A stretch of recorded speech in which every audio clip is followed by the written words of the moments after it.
Greetings. We continue today in the book of Revelation on the study of the rapture of the church, or churches, plural. Technically, part 2, and this is session or section number 3. We closed yesterday by mentioning that Revelation 4:1 is one of 2 times in the book of Revelation where it states that the door of heaven was having been opened and remaining opened. The other occasion is found in Revelation 19:11, although there's no particular mention of the door. It just says that's all the heaven opened. Now, remember, we've established the second coming of Christ happens in 2 stages. The first, the rapture, is when Jesus comes as a thief in the night for his saints, which Paul referred to as the blessed hope in Titus 2:13. The second is the revelation. Jesus comes in power and great glory with his saints, which Paul referred to as the glorious appearing in Titus 2:13. It should be very obvious that the opening of heaven in Revelation 19 is the one with the saints at the glorious appearing, which will be seen by all men upon the face of the earth. Personally, I believe it should be equally obvious that the other opening of heaven in Revelation 4:1 is when Jesus Christ comes as a thief in the night for his saints.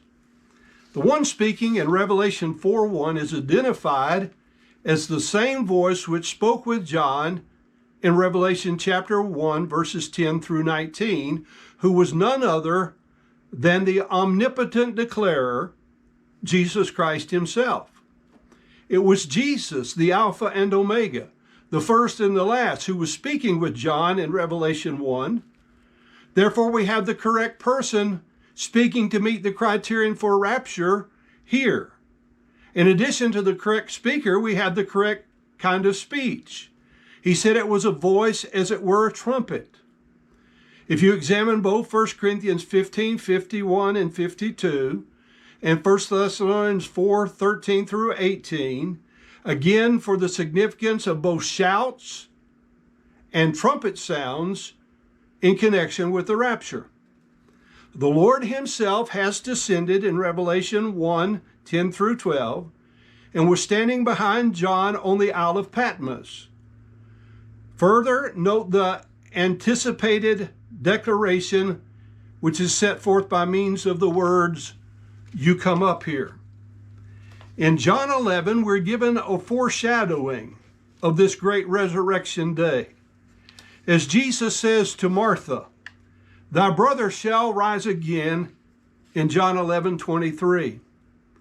Martha meets the "if we believe that Jesus died and rose again" condition of 1 Thessalonians 4:14 before the fact with the words of John 11:24, "I know that he shall rise again in the resurrection at the last day." John 11:25 continues, Jesus said unto her, "I am the resurrection and the life. He that believeth in me, though he were dead, yet shall he live. And whosoever liveth and believeth in me shall never die. Believest thou this?" Then Jesus proves his ability to make good on this promise by raising Lazarus from the dead. Please note, the door was opened. The stone was rolled away. Jesus said, "Roll the stone away," in John 11:39. And it says in verse 41, "And they rolled the stone away." Then the omnipotent declarer uttered the foreshadowing of that blessed hope in the anticipated declaration, "Lazarus, come forth." John chapter 5, verse 28 declares, "Marvel not at this, for the hour is coming in which all that are in the grave shall hear his voice."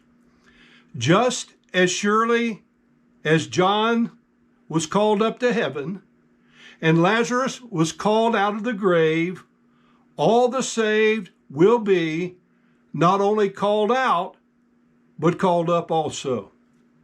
Then we'll look at the significance of the last trumpet in relation to the rapture in the next section.